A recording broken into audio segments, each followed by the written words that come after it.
के महीना में और वर्ष आते का सुहाते का की चैत के महीना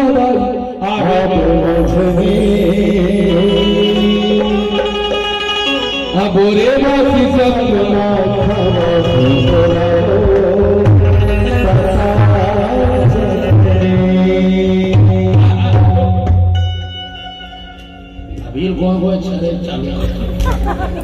बतावा तो दे चैत महीना चैत महीना बोरे बासी कटका बेट के खाइए जेठ के महीना में 12 बजे भात लबोर के रखा है और सांझ खान चटनी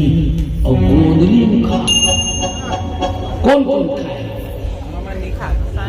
काका खाए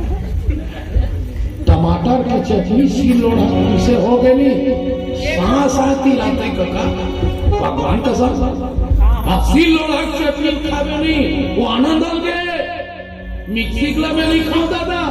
वो दिन बहुत दे दी इसका क्या बोला गेजरा के तरफ देखे में कि ना घर भर के छूटे का हो मांग ऐसे दिखते बोला करा दिखते हाँ गेजरा देने दिखते असील लोढ़ा चटनी चैत के महीना दोनों हाथ ऊपर चैत के महीना आगे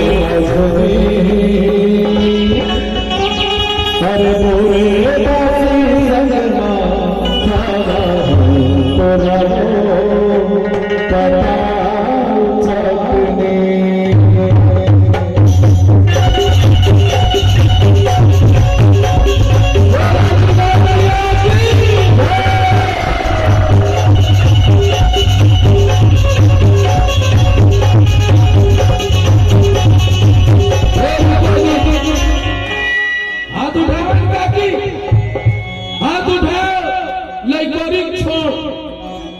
हो सकते हाथ उठा लेकर ढूंढ के